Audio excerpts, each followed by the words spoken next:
हर एक व्यक्ति को धन्यवाद करते हैं जो लोग अपने भेंट को भेजते हैं क्यूआर के जरिए। वो हर एक लोगों को धन्यवाद। अगर आप भी भेजना चाहते हो तो भेज सकते हैं। चलिए इस गवाही को शुरू करते हैं।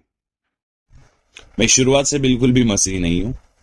मेरा नाम है बोगी शांता राव और मैं यीशु मसीह को बिल्कुल भी मानने वाला व्यक्ति नहीं हूँ और मैं यीशु मसीह से जरा सा भी प्यार नहीं करता हूँ, क्योंकि मैं शुरुआत से ही एक करोड़पतियों के परिवार से हूँ और मेरे पिताजी, मेरे दादाजी सभी लोग करोड़पति हैं और वे कई सारे रुपए ऑलरेडी कमा कर रखे थे मेरे लिए। और मैं एक अच्छे खासे पैसे के परिवार से था, पैसे के खानदान से था। और कोई भी अगर हमें छू देते थे, हमारे जात की वजह से अगर कोई भी हमें छू देते थे तो हम जाकर तुरंत ना लेना। कोई भी वस्तु अगर हम छू देते थे जो जिसे हमें छूना नहीं चाहिए, कोई मसीही व्यक्ति को अगर हम छू देते थे या फिर बाइबल को अगर हम छू देते थे तो सीधा जाकर मैं घर पर, सिर्फ मैं ही नहीं, हमारे घर के सारे ही लोग जाकर नहाते थे। ऐसी एक परंपरा के जरिए मैं बड़ा होता रहा और जब मैं एक अच्छी स्थिति पर आया, मैं हमारे पास पैसा होने की वजह से मैंने नवोदया स्टील कंपनी शुरू किया, जो कि वो पूरा नुकसान में चल रहा था। विशाखापट्टनम में मैं इस स्टील कंपनी को शुरू किया और कुछ ही सालों में करोड़ों के फायदे में मैं इस चीज को ला सका और 1000 नौकरियां मेरी कंपनी के जरिए मैंने लोगों को दिया और ये भी न्यूज़पेपर में भी आया था और मुझे अवार्ड भी दिया गया था। और ये सब सबूतें मेरे किताब में हैं। मेरे किताब में सब सबूतों के साथ प्रस्तुत किया गया है। और मैं अपने ईश्वरों की आराधना करता था और मैं अपने ईश्वरों के लिए बहुत ज्यादा प्रेम रखता था और मैं बिल्कुल भी कभी भी पूजा पाठ किए बिना नहीं रहता था। मेरी माँ ने मुझे एक बार बुलाकर कहा कि बेटा सुन, मेरे पास आ। तो मैं अपने माँ के पास गया। जब मैं अपने माँ के पास गया तो मेरी माँ ने बोला कि तुझे पता है हम क्यों इतने पैसे वाले हैं? हमारे गांव में सबसे ज्यादा अमीर हम क्यों हैं? हमारे शहर में भी हम सबसे ज्यादा अमीर थे। तो मेरी माँ कहती थी कि तुझे पता है कि हम क्यों इतने अमीर हैं इस शहर में या फिर इस गांव में? तो मैंने पूछा क्यों माँ? तो मेरी माँ कहने लगी क्योंकि हम हर बार हर एक देवी देवताओं की पूजा करते हैं और उनके लिए कुछ ना कुछ हम देते रहते हैं। कई बार हम सोना ऐसे ही किसी भी मंदिर में जाकर दिया करते हैं। मेरी माँ ने बोला कि तू एक मंदिर बनवाना। और मेरी माँ से मैं बहुत प्यार करता था, इस वजह से, कई पैसे मेरे पास होने की वजह से मैं एक विशाखापट्टनम में ही एक मंदिर बनवाया। बहुत बड़ा सा मंदिर बनवाकर उसके अंदर जब आप उस मंदिर के अंदर जब आप जाएंगे तो वहां पर मेरा नाम लिखा रहेगा कि this was builded by Bogi Shanta Rao करके ये बनाया गया है। और इसके जो चीफ ट्रस्टी हैं वह मैं हूं करके आपको पता चलेगा अगर आप उधर जाएंगे। इसके भी कई सारे यूट्यूब पर वीडियोस है, अगर आप सर्च करेंगे तो आपको वो भी मिल जाएगा सबूतों के साथ।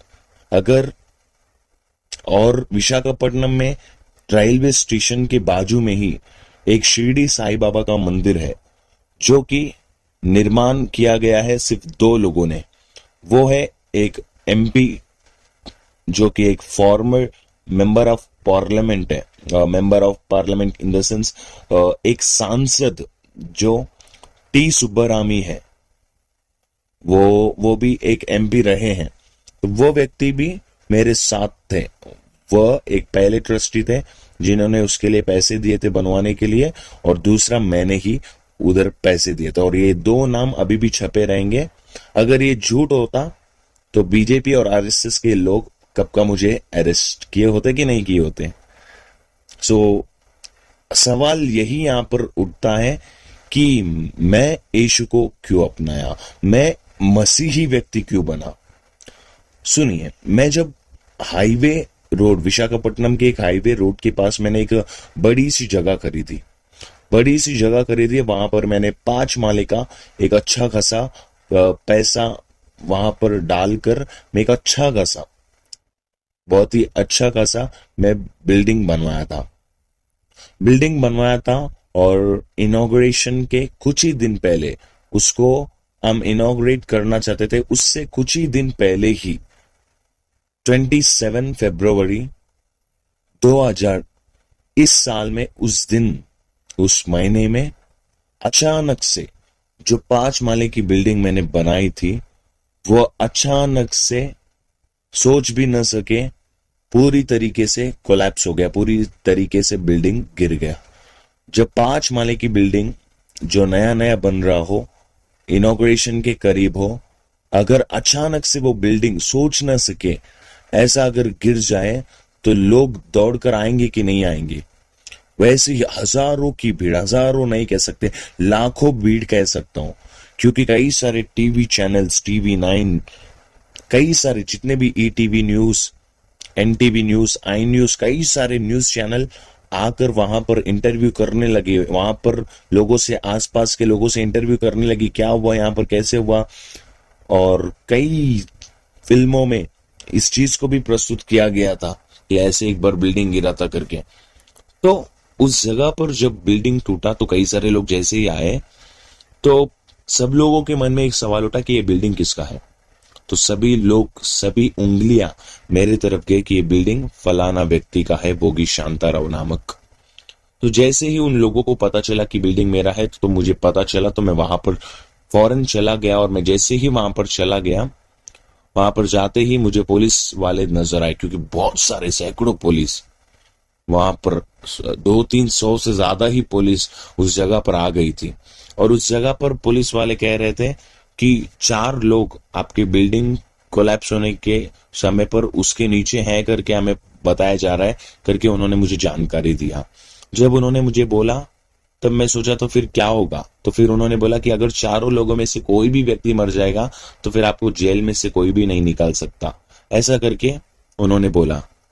तो फिर कई उन्होंने बोला कि पैसा अगर आप लगाएंगे तो हम कोशिश करेंगे कि उनको बाहर लाए करके उन्होंने बोला। तो फिर मैंने लाखों रुपए खर्ची किए, लाखों रुपए, तो लाखों रुपए मैंने उस समय पर डाला कि आप कुछ भी करके वो 4 लोग जो फंसे हैं बिल्डिंग के उस कोलैप्स होने के अंदर, उस नीचे, उन्हें बाहर निकालने के लिए मैंने लाखों रुपए खर्चे किए।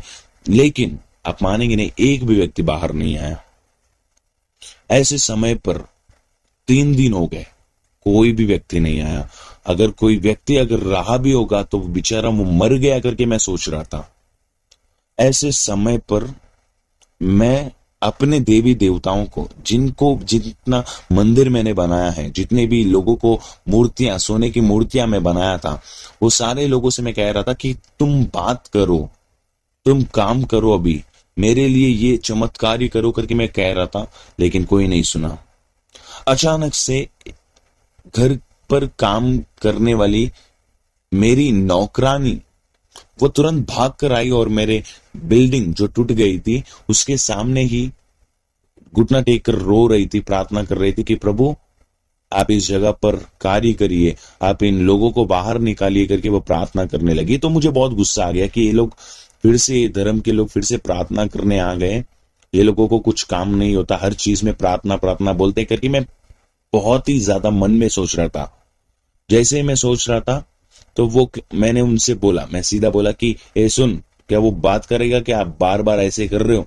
तो उन्होंने बोला, प्रार्थना में वो नौकरानी कहने लगी कि प्रभु आप इनसे बात करे करके। तो आप विश्वास नहीं करेंगे, एक रोशनी मेरे सामने आई और वो रोशनी का भी फोटो लिया गया है। वो सब एक किताब में छापा गया है, वो पब्लिश भी हुआ है, आप उसे खरीद भी सकते हैं। तो उस समय पर वो जो रोशनी आया था, मुझे पता नहीं था ये यीशु मसीह है करके, क्योंकि जब मैं बाइबल पढ़ा तो यीशु ने कहा कि मैं ही जगत की ज्योति हूं। इस समय पर जब मैं बाइबल पढ़ा था इस चीज के बाद, तब मैं समझ सका कि मतलब वो यीशु था। तो इस तरीके से जब वो वहां पर प्रार्थना कर रही थी तो वहां पर खुदा ने बात किया और खुदा ने मुझे कहा कि तू इस जगह पर जाना, कोशिश करना। तो फिर मैं वापस एक जगह पर पुलिस कर्मियों को दिखाया, तो वहां पर वापस शुरू किए जांच करना। तो वो चारों के चारों जो एक पति और पत्नी थे और दोनों छोटे छोटे बच्चे थे जो वहां पर हमाली करते थे, मजदूरी करते थे, वह लोगों को परमेश्वर ने जिंदा वापस लाया, कुछ भी नहीं होने दिया। और ये चीज के बाद जितने लोग थे वहां पर, जो वहां का बिल्डिंग का कॉन्ट्रैक्टर था, वह यीशु मसीह को अपनाया ये सारी घटना को देखकर। और वहां पर जो कई सारे पुलिस ऑफिसर थे, उनमें से तकरीबन 17 लोग परमेश्वर को अपनाए, बपतिस्मा लिए, और वे 17 लोग प्रभु की सेवा कर रहे हैं। प्रभु इस रीति से हमारे जिंदगी में, सिर्फ हमारे ही नहीं कह सकते, क्योंकि जितने लोगों ने वहां पर देखा, हजारों लोग उस समय पर यीशु मसीह को अपनाए हैं, और इस चीज को सुनकर कई लोग यीशु मसीह को अपनाए हैं। ऐसा यीशु मसीह वहां पर और मेरे जिंदगी में कार्य किए हैं। अगर आप इस चैनल में नए हो तो एक बार हमारे चैनल को ओपन करिए।